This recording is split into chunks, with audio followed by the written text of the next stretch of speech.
الحمد لله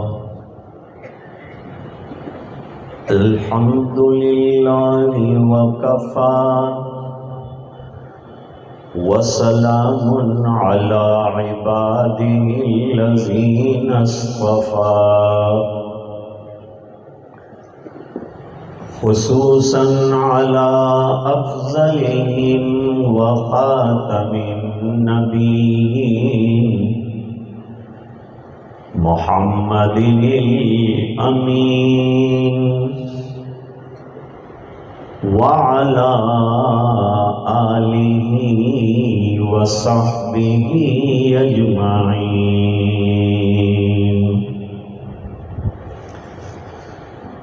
أما بعد فأعوذ بالله من الشيطان الرجيم بسم الله الرحمن الرحيم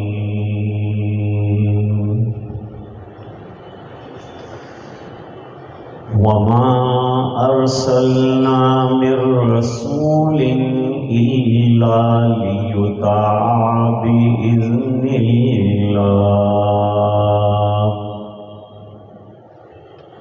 صدق الله العظيم.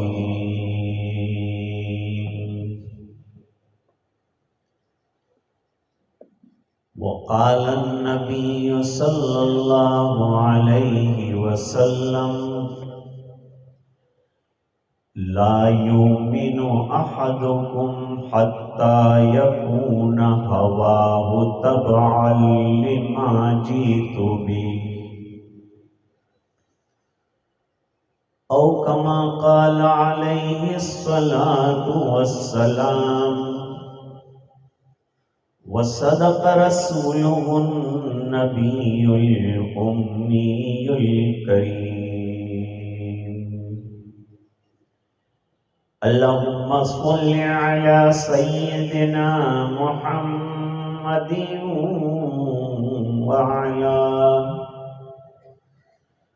وعلى آل سيدنا محمد وبارك وسلم.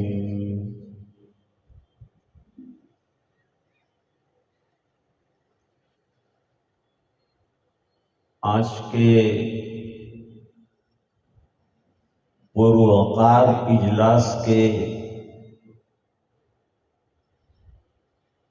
صدر باوقار حضرت مولانا دامت برکاتہم العالیہ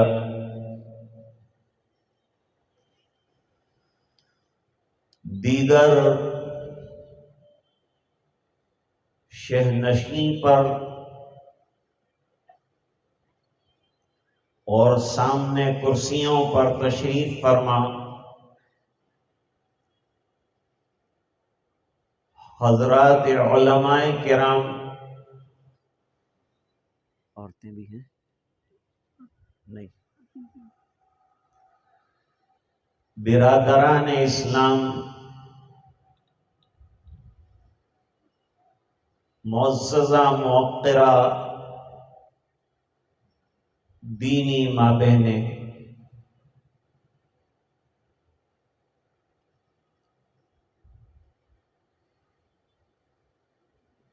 ایک آیت کریمہ کا ٹکڑا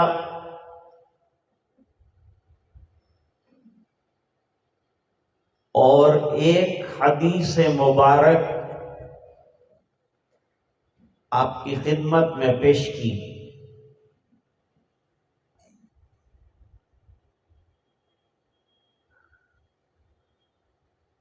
آیت مبارکہ میں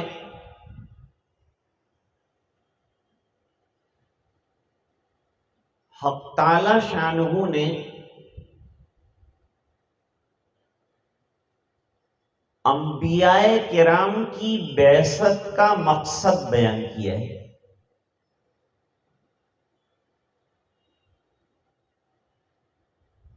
کہ حضرات انبیاء علیہم السلام کو کیوں مبعوث کیا جاتا ہے.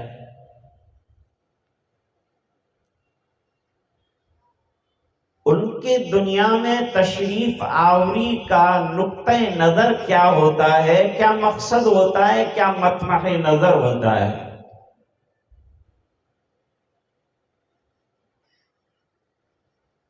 اتنی جانفشانی، اتنے مجاہدات، اتنی محنتیں، اتنی مشقتیں برداشت کرتے ہیں، کیوں؟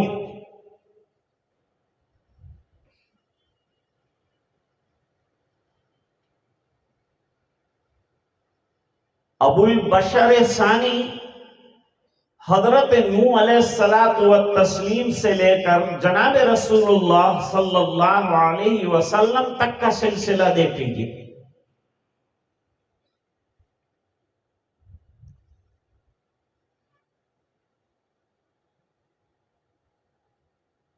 سرکار کی بعثت کا ایک اور مقصد بھی اللہ تعالیٰ نے قرآن کریم میں بیان فرمایا ہے۔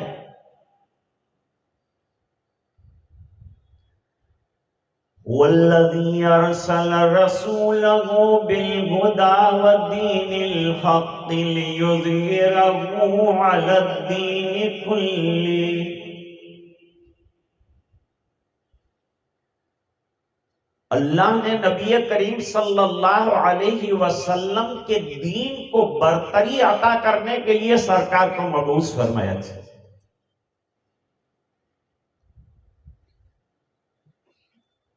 آج مسلمانوں میں مایوسی ہے کہ دین مٹ رہا ہے، دین ختم ہو رہا ہے، اور تاریخ پر اگر آپ نظر ڈالیں اور روزانہ کے اخبار پڑھیں تو آپ کو معلوم ہوگا کہ روزانہ مسلمانوں کی تعداد میں اضافہ ہو رہا ہے۔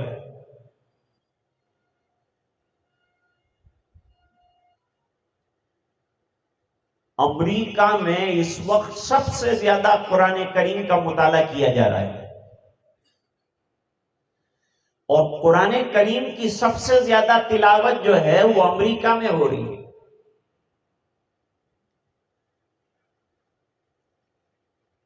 حدیث شریف میں بڑا عجیب مضمون بیان فرمایا ہے کہ اگرچہ یہ دنیا پیچھے پڑ جائے گی کہ اسلام کو ختم کرے اور مسلمانوں کو مٹائے، لیکن جو شجر اللہ نے لگایا ہے وہ بلند ہوتا ہی جائے گا، اور اس کی سربلندی کو کوئی روک نہیں سکتا۔ حالات کتنے بھی ناسازگار ہو جائیں، لیکن ایک جماعت اللہ تعالی ہمیشہ جو ہے حق والوں کی قائم رکھیں گے تا قیامت وہ کام کرتی رہے گی۔ یہ جماعت کون سی ہوگی؟ محققین نے لکھا کہ وہ اہل سنت والجماعت۔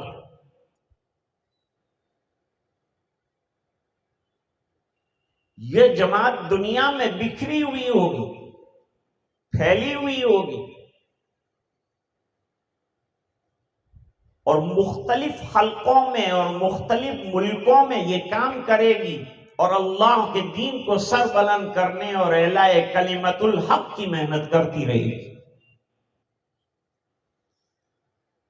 اس حدیث شریف کو بخاری میں بھی روایت کیا ہے، اور ابن ماجہ شریف کے اندر بھی روایت موجود ہے، لا یزال طائفۃ من امتی قوامۃ علی امر اللہ لا یضرهم من خذلهم حتی یاتی امر اللہ۔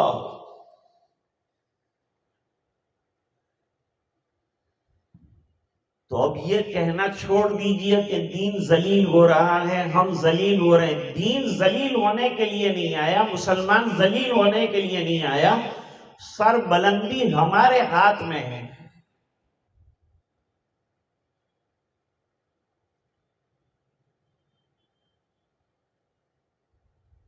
اللہ تعالیٰ قرآن کریم میں فرماتے ہیں وَلِلَّهِ الْعِزَّةُ وَلِرَسُولِهِ وَلِلْمُؤْمِنِينَ۔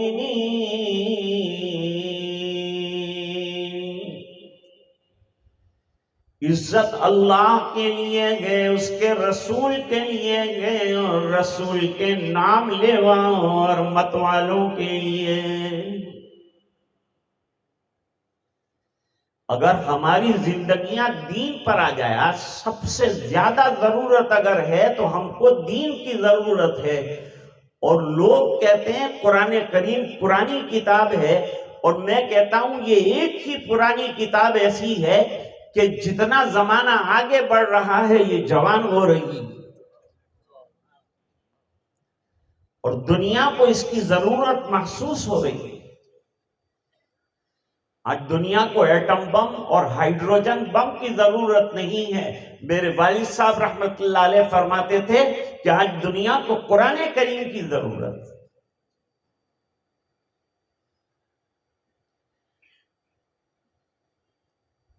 تو حضرات انبیاء علیہ السلام کی بعثت کا جو مقصد ہے اس کو آدھی آیت میں اللہ تعالیٰ نے بیان کیا۔ قرآن کریم عجیب و غریب حضور پاک صلی اللہ علیہ وسلم کا رہتی دنیا تک باقی رہنے والا معجزہ ہے، علمی معجزہ ہے۔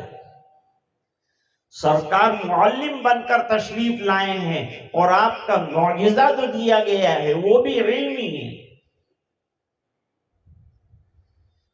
چنانچہ نبی کریم صلی اللہ علیہ وسلم نے فرمایا انما بعثت معلما، مجھے معلم بنا کر بھیجا گیا ہے۔ کس بات کا معلم بنایا ہے؟ انما بعثت لأتمم مکارم الاخلاق، مجھے اخلاق کی بہترین تعلیم دینے کے لیے اللہ تعالیٰ نے مبعوث فرمایا ہے۔ سب سے بہترین اخلاق کے حامل ہیں نبی کریم صلی اللہ علیہ وسلم، اور پھر چاہتے ہیں کہ امت میں بھی یہ بہترین اخلاق آ جائیں۔ نماز تو ضروری ہے، روزہ ضروری ہے اپنے وقت پر، لیکن آپ مسجد میں نماز پڑھ رہے ہوں گے تو کوئی غیر دیکھنے نہیں آئے گا، لیکن آپ کے اخلاق جو ہیں وہ دیکھے جائیں گے اور وہ نظر آئیں گے۔ اور یہ تعلیم دینے کے لیے نبی کریم صلی اللہ علیہ وسلم کے انسانوں کو انسان بنایا جائے۔ بس کی مشکل ہے گھر ایک کام کا آسان ہونا، اور آدمی کو بھی میسر نہیں انسان ہونا۔ انسانیت اور اخلاق بہت بڑی چیز ہے۔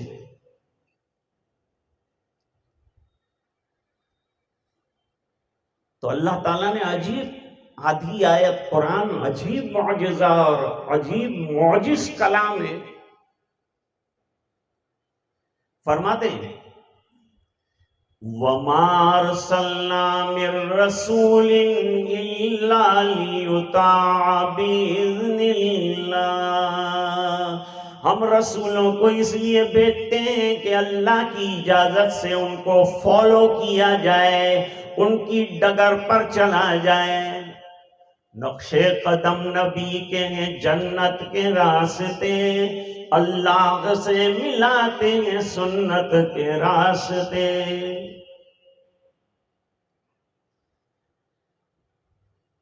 اب سرکار کو بھی مبعوث کیا گیا ہے اسی مقصد کے لیے کہ آپ کی اتباع کی جائے، اور جس نے رسول کی اتباع کر لی اس نے اللہ کی اطاعت کر لی۔ فرماتے ہیں من یطع الرسول فقد اطاع اللہ، جس نے رسول صلی اللہ علیہ وسلم کی اطاعت کی گویا اس نے اللہ کی اطاعت کر لی۔ رسول کی اطاعت کو اللہ کی اطاعت قرار دیا۔ کسی سنت کو معمولی مت سمجھیے، حضور کی اتباع کو معمولی مت سمجھیے، یہ کامیابی کی ڈگر ہے۔ کہ محمد سے وفا تو نے تو ہم تیرے ہیں، یہ جہاں چیز ہے کیا لوح و قلم تیرے ہیں۔ تو عرض کر رہا تھا سنتوں کی مثال بہت اچھی، اہل اللہ نے دین کو سمجھا ہے، اور جو سمجھ لیتا ہے دین کو اس کے لیے سمجھانا بھی آسان ہوتا ہے۔ اس پر ایک واقعہ آپ کو سنا دوں تاکہ آپ کو اطمینان ہو جائے۔ غار ثور میں نبی کریم صلی اللہ علیہ وسلم کو اپنی گود میں لٹایا ہے صدیق اکبر رضی اللہ تعالیٰ عنہ، اور چوکنا ہو کر چاروں طرف دیکھ رہے ہیں کوئی دشمن تو نہیں آ رہا ہے، حالانکہ غار تھی اور وہ بھی بہت تنگ غار تھی، لیٹ کر تو اندر داخل ہو سکتے تھے، ایسی تو وہ غار تھی۔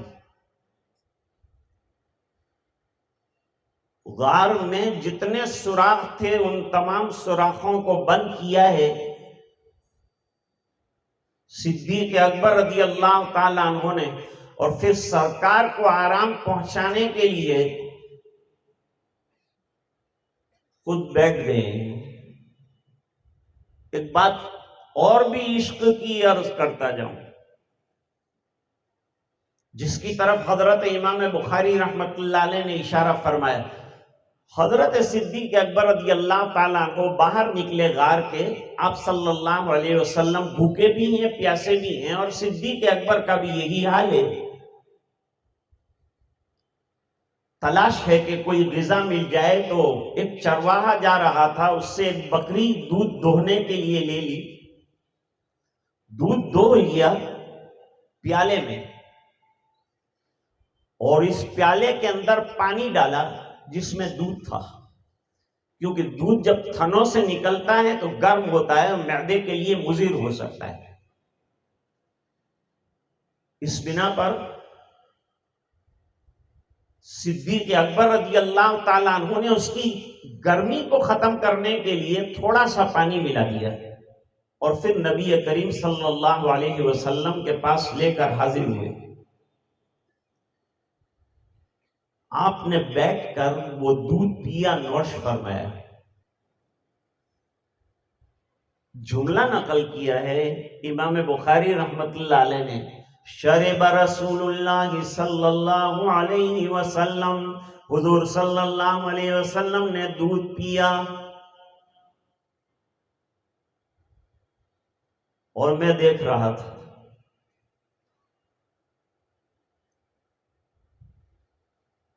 اب جملہ سنو، شرب رسول اللہ صلی اللہ علیہ وسلم حتی رضیتو، یہاں تک کہ میں سرکار کے دودھ پینے سے راضی ہو گیا۔ اس کو عشق کہتے ہیں،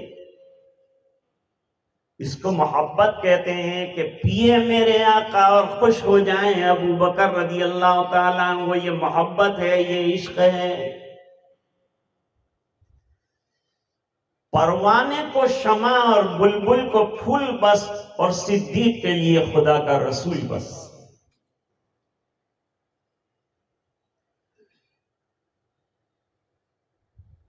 اب ادھر ادھر دیکھتے ہوئے ذرا غار ثور میں اوپر کی طرف نظر پڑ گئی،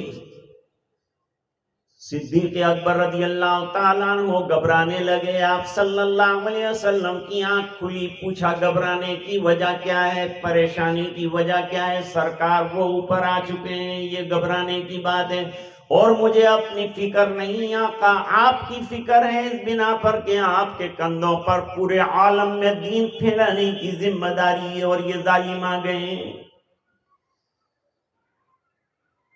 ایک بات اور بھی سنتے جائیے، جتنے انبیاء کرام دنیا میں تشریف لائے، ان کے مشن جب تک مکمل نہیں ہوئے وہاں تک اللہ تعالیٰ نے ان کو اٹھایا نہیں۔ جب ان کا مشن مکمل ہو جاتا ہے تو پھر ان کو بلا لیا جاتا ہے۔ باقی جن لوگوں نے جھوٹے دعوے کیے وہ بیچ میں سے چلے گئے، اور جو سچے انبیاء کرام رہے ہیں ان کے مشن کی حفاظت اللہ کی طرف سے۔ حضرت عیسیٰ علیہ السلام کے ساتھ جبریل علیہ السلام کو بھیجا تھا، وہ سائے کی طرح ہمیشہ ساتھ رہتے تھے، کیونکہ یہودی ہر وقت جو ہے قتل کے لیے درپے تھے۔ اور نبی کریم صلی اللہ علیہ وسلم کے لیے تھوڑی دیر سے اعلان ہوا، یا ایھا الرسول بلغ ما انزل الیک من ربک وَإِن لَّمْ تَفْعَلْ فَمَا بَلَّغْتَ رِسَالَتَهُ وَاللَّهُ يَعْصِمُكَ مِنَ النَّاسِ۔ اللہ تعالیٰ آپ کے لوگوں سے حفاظت فرمائیں گے، کوئی آپ کا بال بھی کا نہیں کر سکتا۔ دشمنوں کے نرغے میں بھی حق بات کہنے کے لیے آپ تیار رہیں، ذرا بھی نہ گھبرائیں۔ ایسے نیڈر ہو کر نبی کریم صلی اللہ علیہ وسلم نے دین کا کام کیا ہے۔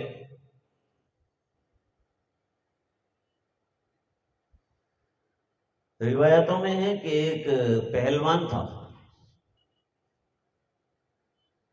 یہ سب سیرت ہی کا حصہ ذکر کر رہا ہوں، اس کا نام ابو کبیر تھا،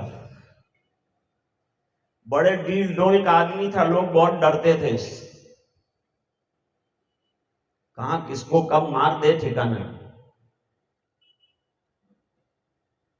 من چلا آدمی تھا۔ ایک دن دربار رسول میں آ گیا، صحابہ کرام گھبرائے، حضور یہ آ گیا ہے اب کیا ہوگا؟ ارے کوئی گھبرانے کی بات نہیں، وہ انسان ہم انسان، گھبرانے کی کیا بات ہے؟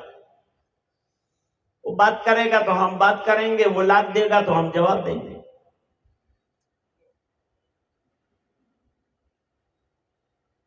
اس نے آ کے کہا کہ آپ دعوت کس بات کی دیتے ہیں؟ بلا جھجک کے گھبرائے بغیر نبی کریم صلی اللہ علیہ وسلم نے فرمایا ایک اللہ کی دعوت دیتا ہوں، توحید کی دعوت دیتا ہوں، اور یہ دعوت دیتا ہوں کہ مجھے اللہ نے نبی اور رسول بنا کر بھیجا ہے، میں آخری پیغمبر ہوں، یاد رکھنا، اپنے عقیدوں کو درست کیجئے گا، خالی حضور کو نبی ماننا نہیں ہے بلکہ آخری نبی ماننا ہے کہ آپ کے بعد کوئی نبی آنے والا نہیں۔ اور کیا دعوت دیتے ہیں؟ آپ نے فرمایا نمازوں کی دعوت دیتا ہوں، 24 گھنٹے میں 5 نمازیں ادا کرنی ہے، اگر مال ہو تو زکوٰۃ کا حکم دیتا ہوں، یہ سب احکام اللہ کی طرف سے آئے ہیں، اور دعوت دیتا ہوں پاک دامنی کی، اور اپنے آپ کو گناہوں سے بچانے کی دعوت دیتا ہوں، عفاف کی دعوت دیتا ہوں، صلہ رحمی کی دعوت دیتا ہوں۔ اچنبے میں پڑ گیا، آپ کی دعوت تو نہایت عمدہ ہے، پھر لوگ کیوں مخالفت کرتے ہیں؟ بھائی حق کے دشمن تو ہیں، حق کے دشمنوں کی کیا کمی ہے؟ سب جانتے تھے مکے والے کہ حضور پاک صلی اللہ علیہ وسلم کی دعوت کیا ہے، قرآن کیا ہے، آپ کی ذات کیا ہے۔ انہوں نے حضور پاک صلی اللہ علیہ وسلم کو نبوت سے پہلے صدیق کہا ہے اور امین کہا ہے۔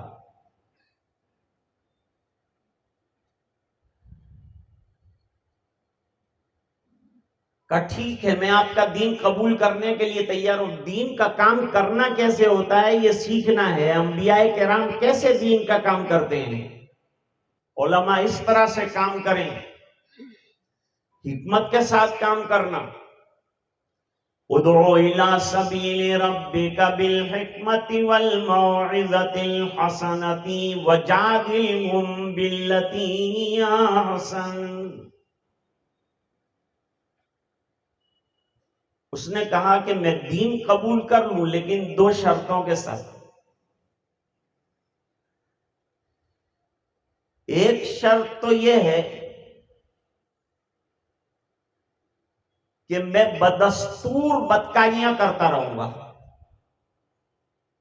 بدکاری سے تو اسلام نے بہت بچنے کے لیے فرمایا وَلَا تَقْرَبُوا الزِّنَا إِنَّهُ كَانَ فَاحِشَةً وَسَاءَ سَبِيلًا۔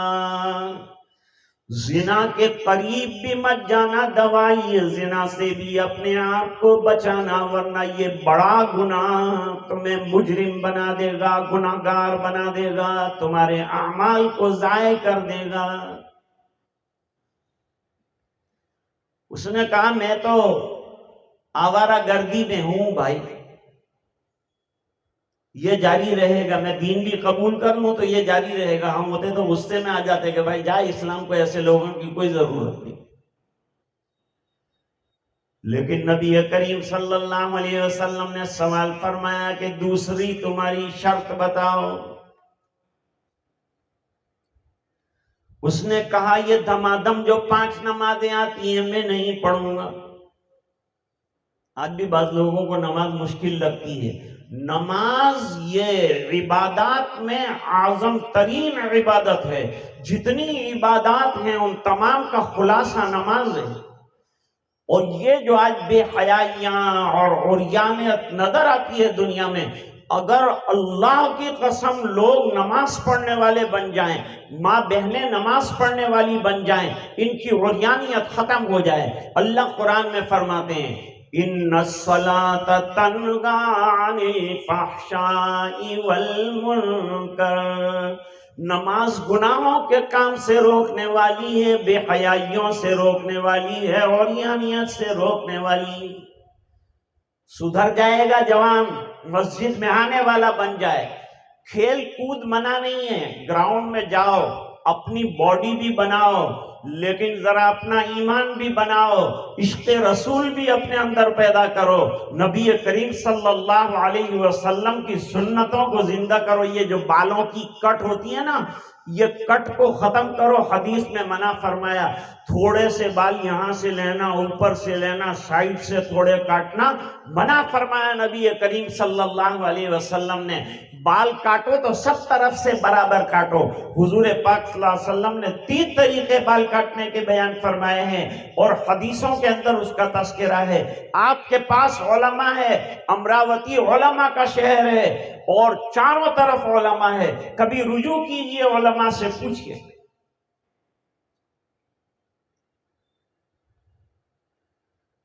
تو نماز نہیں پڑھوں گا، جواب سننا.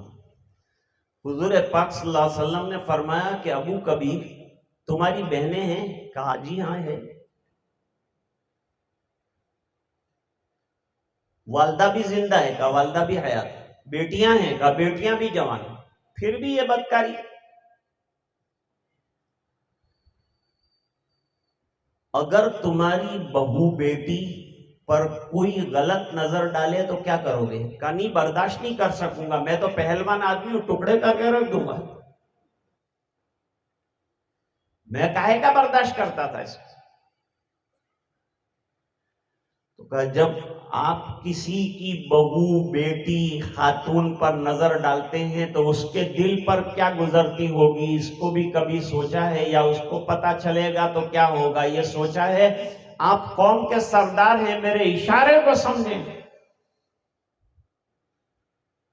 سمجھ گیا، بہت سمجھدار تھا، بدکار تھا لیکن سمجھدار تھا.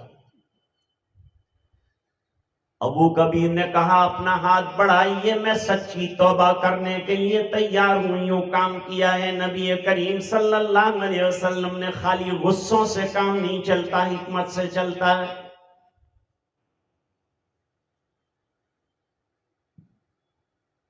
اب توبہ کر لی اور سچی توبہ. یوں کہا کہ اب کبھی کسی غیر محرم کی طرف نظر بھی نہیں اٹھا کر نہیں دیکھوں. یہ 1 منٹ کی تعلیم کا اثر ہے، نبی کریم صلی اللہ علیہ وسلم کی باتوں کا اثر ہے. اور پھر جب اس نے پوری طرح سے اقرار کر لیا دین کا، تو اب وہ دوسری شرط ہے، اس کے بارے میں نبی کریم صلی اللہ علیہ وسلم نے کیا فرمایا؟ لا خیر فی دین لا صلاۃ فی. اس دین میں کیا بھلائی ہے جس کے اندر سے نماز نکال دی جائے. اگر ہماری زندگی سے نماز ہی نکل گئی تو رہ کیا جاتا ہے؟ اس سے تو ہم مسلمان ہیں. رہ گئی رسم ادا روح بلالی نہ رہی، فلسفہ رہ گیا تلقین غزالی نہ رہی، مسجد مرثیہ خواہ نمازی نہ رہے، یعنی وہ صاحب اوصاف حجازی نہ رہے.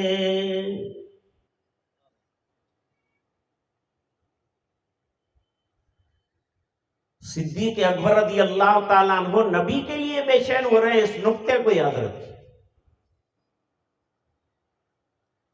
بے قراری کا عالم ہے، سرکار وہ دیکھ لیں گے تو کیا ہوگا؟ حضور پاک صلی اللہ علیہ وسلم نے ذرا بھی مومنٹ نہیں فرمائی، بے قراری کا اظہار نہیں فرمایا، جیسے لیٹے ہوئے تھے ایسے ہی لیٹے رہے، بے چینی اور خوف و ہراس کا کوئی احساس اور کوئی شائبہ سرکار کے چہرے پر اور جسم میں نظر نہیں ہے۔ اتنی ڈرانے والی بات ہے، وہ گرفتار کر لیں گے، پکڑ کے لے جائیں گے، کیا ہوگا کیا نہیں ہوگا، لیکن آقا آرام سے لیٹے ہوئے ہیں اور فرمایا ابو بکر یہ بتاؤ کہ ہم لوگ یہاں جو آئے ہیں غار ثور تک پہنچے ہیں، اپنی مرضی سے آئے ہیں یا اللہ کے حکم سے آئے ہیں؟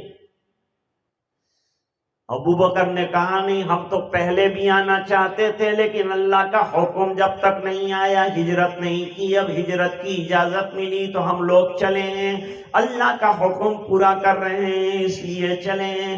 فرمایا جو اللہ کے احکام کو پورا کرتا ہے اللہ اس کا مددگار ہوتا ہے، تو اللہ کی مدد ہمارے ساتھ ہے، گھبرانے کی کوئی ضرورت نہیں۔ وہ نقطہ میں بتلانا چاہتا تھا کہ ابو بکر رضی اللہ تعالیٰ عنہ بے چین ہوئے، لیکن نبی کا ایمان کتنا مضبوط، اللہ کی ذات پر توکل کتنا عمدہ کہ کہا گیا بتایا گیا لیکن مومنٹ اور حرکت بالکل نہیں ہوئی۔ یہ دل کے اندر جو بھرا ہوا یقین ہے اس کا نتیجہ ہے۔ وہ واقعہ مشہور ہے کہ ایک سفر سے واپسی پر دشمن نے تلوار سونت لی اور آرام کر رہے تھے، آقا سر پر تلوار لے کر کھڑا ہو گیا اور اس نے کہا من یمنعک منی، آپ کو میری تلوار سے کون بچائے گا؟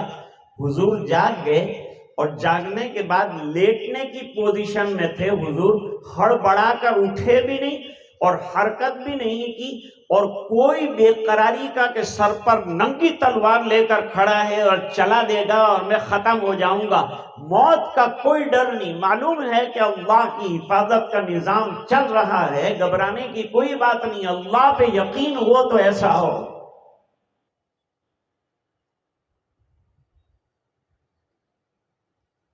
3 مرتبہ، ایک روایت میں 3 مرتبہ ہے اور ایک روایت میں 1 مرتبہ ہے، اس کے سوال کا جواب دیا من یمنعک منی، میری تلوار سے تمہیں کون بچائے گا؟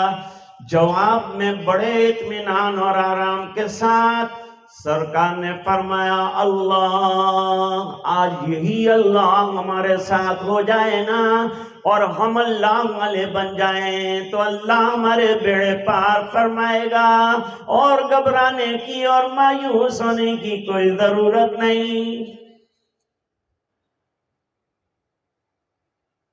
اللہ تعالیٰ نے وہاں بھی سکینہ نازل فرمائی دی، فانزل اللہ سکینتہ علیہ وَأَيَّدَهُ بِجُنُودٍ لَّمْ تَرَوْهَا وَجَعَلَ كَلِمَةَ الَّذِينَ كَفَرُوا السُّفْلَىٰ وَكَلِمَةُ اللَّهِ هِيَ الْعُلْيَا وَاللَّهُ عَزِيزٌ حَكِيمٌ۔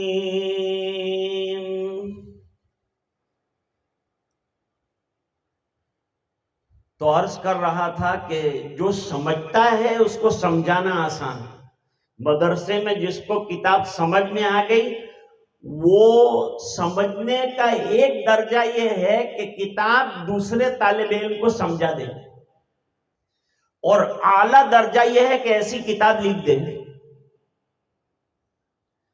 اور تیسرا درجہ یہ کہ خالی سمجھ لے، اور چوتھا درجہ یہ ہے کہ نہ سمجھے تو خدا اس کو سمجھے۔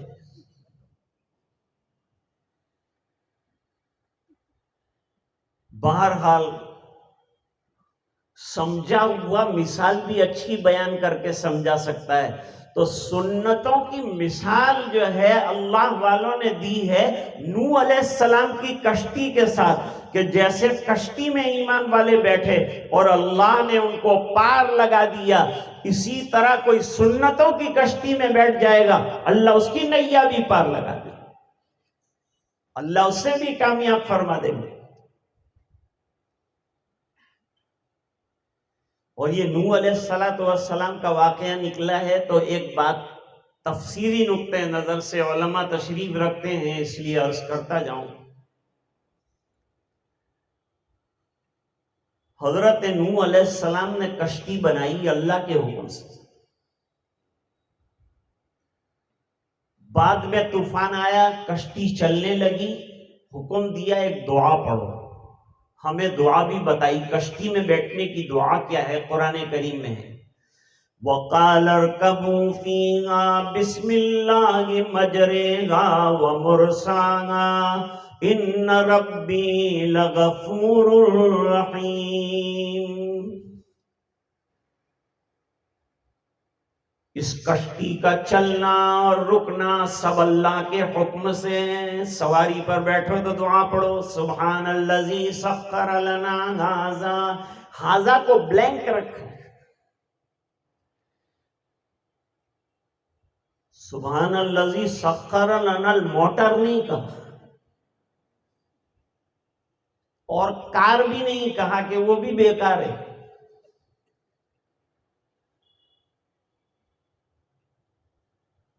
دو علماء آپس میں ملے،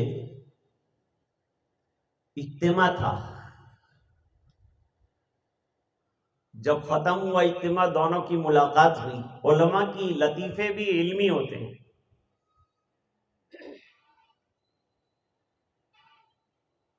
انہوں نے کہا کہ آج میرے پاس کار نہیں ہے، تو دوسرے نے کہا کہ آج آپ بیکار ہیں.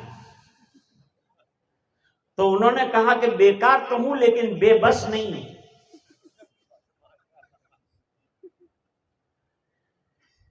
ایک شاعر جو ہے وہ جا رہا تھا حج کرنے کے لیے، تو دوسرے شاعر سے ملاقات کرنے گیا. تو دوسرے شاعر نے اپنی شاعرانہ زبان میں اعتراض کیا، خدا تو ہر جگہ ہے، کعبہ کیوں چلے زاہد. خدا تو ہر جگہ ہے، کعبہ کیوں چلے زاہد. خدا سے ملنا ہے یا خدا کے گھر سے ملنا ہے؟ انہوں نے فوراً جواب دیا، خدا تو ہر جگہ ہے، کعبہ اس لیے چلے زاہد. خدا سے ملنا ہے لیکن خدا کے گھر میں ملنا ہے. جواب یہ دیا ہے. تو عرض کر رہا تھا کہ دعا ہر وقت کی بتائی، سبحان الذی سخر لنا ھذا. ہوائی جہاز آئے گا، اس سے آگے آئے گا، اس سے آگے آئے گا، قیامت تک جتنے نئے ویکلز آئیں گے سب کے لیے یہی دعا چلے گی. نئی دعا کی ضرورت نہیں. قرآن ایور لاسٹنگ ہے. For every time and for everyone and for every generation till the day of Qiyamah. قرآن کریم ایسی کتاب ہے for the entire mankind، پوری انسانیت کے لیے، until the day of judgment، قیامت کے دن تک. جب تک قرآن کریم باقی ہے یہ دعا باقی رہے گی اور یہی پڑھنا ہے. دعا بتا دی کہ دعا پڑھ لو، بیٹھ جاؤ، پہنچ جاؤ گے. ساحل پر لنگر انداز ہو جائے گی آپ کی کشتی. یہ طوفان میں بھی سفینہ نوح چلا اور دعا پڑھی گئی اور اللہ تعالیٰ نے پار لگا دیا. فخر الدین رازی رحمت اللہ علیہ بہت بڑے مفسر ہیں اور بہت بڑے محقق ہیں، اور عجیب تفسیر انہوں نے لکھی ہے. جتنے اعتراضات ہو سکتے ہیں وہ سب کے جوابات انہوں نے دے دیے ہیں.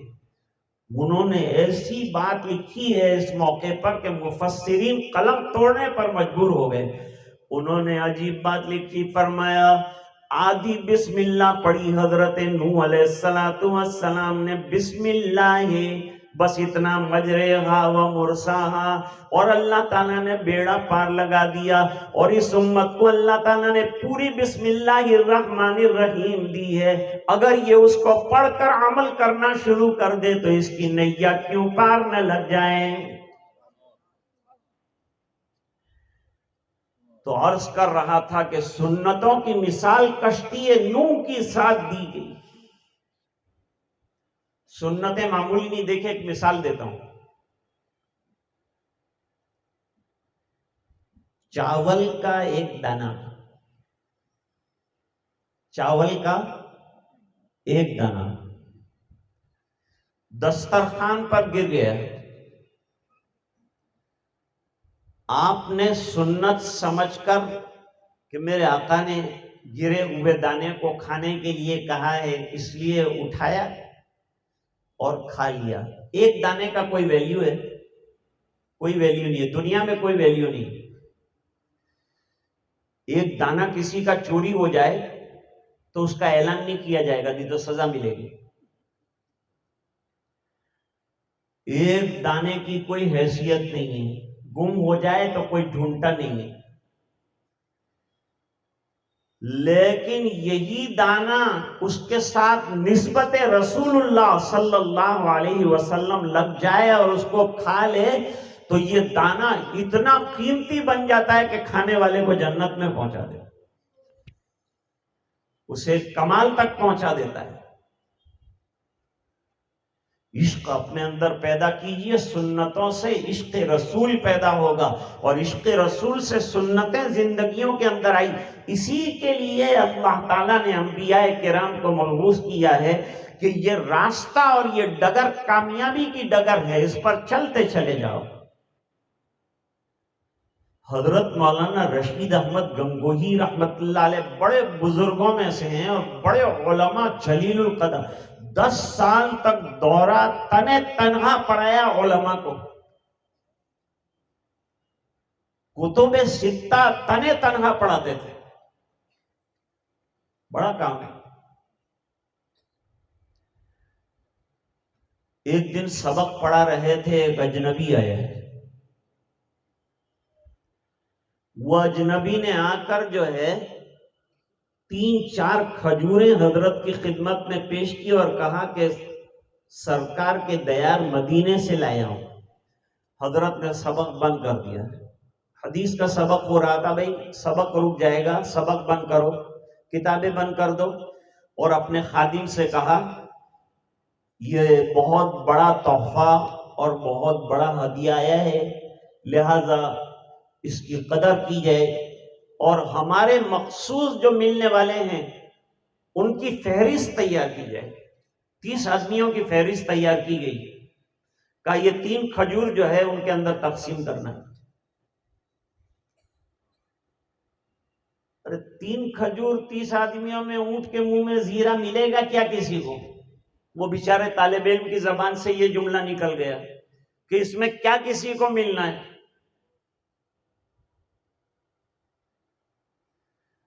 حضرت گنگوہی رحمت اللہ علیہ نے فرمایا تیرے ساتھ گفتگو ختم، تو نے سرکار کے شہر سے آنے والی اس سوغات کی ناقدری کی ہے، تو جانتا ہے اس کا ویلیو کیا ہے، اس کی قیمت کیا ہے؟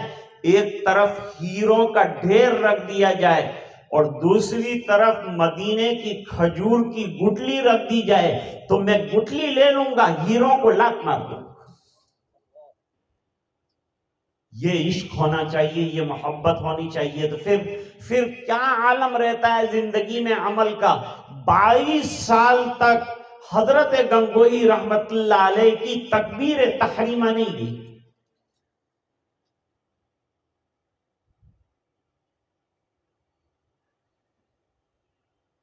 پھر وہ تقسیم کیا گیا۔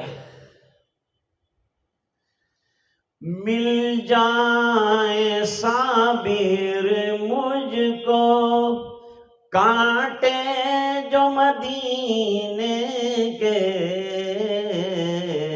100 بار انہیں رکھوں آنکھوں میں قرینے سے.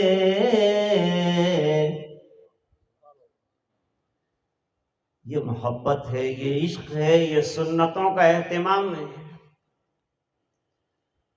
آج میں نے آپ کے سامنے گفتگو شروع کی اور قرآن کریم کی آیت مبارکہ کا ایک حصہ پیش کیا. وَمَا أَرْسَلْنَا مِن رَّسُولٍ إِلَّا لِيُطَاعَ بِإِذْنِ اللَّهِ. انبیاء کرام کی بعثت کا مقصد بیان کیا ہے آیت مبارکہ میں، اور فرمایا کہ رسولوں کی بعثت اس لیے ہوتی ہے کہ ان کی اداؤں کو زندگی میں جگہ دی جائے. جتنا کہیں اتنا کرتے جاؤ، جو نہ کہیں مت کرو. غزوہ خیبر کے موقع پر حضور پاک صلی اللہ علیہ وسلم نے لکیریں بنائی تھیں. ایک لکیر بنائی چٹان کے پاس سے، صحابی اس کے اوپر کدال لگا رہے ہیں، کدال اچھٹ کر واپس آ جاتی ہے. لوگوں نے کہا کدال ٹوٹ جائے گی، بھائی لائن سے ذرا ادھر ہٹ کر ذرا کھودو نا، اور ادھر ہٹ کر ذرا کھودو نا. بالکل لائن پر تم دیکھتے ہو کہ پتھر ہے اور اچھل کر کلہاڑی واپس آ رہی ہے، پھر بھی وہ اسی پہ مارتے جا رہے. فرمایا میرے محبوب کا بنایا ہوا لکیر ہے، یہ 10 کدالیاں ٹوٹ جائیں گی تو ٹوٹ جائیں گی، لیکن میرے نبی کی لائن نہیں ٹوٹ سکتی. آج کی بات کو اسی پر ختم کرتے ہیں اور ایک بار پھر وہ شعر دہراتے ہیں کہ کی محمد سے وفا تو نے تو ہم تیرے ہیں، اور یہ جہاں چیز ہے کیا لوح و قلم تیرے ہیں. میں حضرت مولانا عبد المصور صاحب کا شکر گزار ہوں کہ انہوں نے مجھے حکم دیا اور حاضر ہونے کی سعادت بخشی. اتنا بہترین پروگرام تھا، اور راندیر تشریف لائے، اور راندیر تشریف لانے کے بعد جو ہے دعوت دی، اور مولانا افسر صاحب اور مولانا بابا میاں صاحب ان دونوں حضرات نے تائید کی. بعد میں مولانا یوسف صاحب نے بھی فرمایا کہ نہیں، ان کی دعوت کو قبول کیا جائے. ان حضرات نے حکم دیا، اس حکم پر جو ہے حضرت کی بات کو مان لیا، اور آپ حضرات کی خدمت میں جو ہے حائل ہوا، حاضر ہوا، اور برداشت کرنے کی آپ کو نوبت آئی. اتنے دیر تک جو ہے سما خراشی کی ہے، لیکن بات سب میرے آقا کی ہے، اس لیے یہ بڑا مقدس موقع تھا. وہ زبانیں بھی بڑی مبارک ہیں کہ جس کے اوپر مدح رسول صلی اللہ علیہ وسلم آ جائے، اور وہ کان مبارک ہیں جس سے حضور پاک صلی اللہ علیہ وسلم کا ذکر مبارک سنا جائے، اور وہ زندگیاں نہایت مبارک ہیں جو سنتوں سے آراستہ ہو جائیں. وآخر دعوانا الحمدللہ.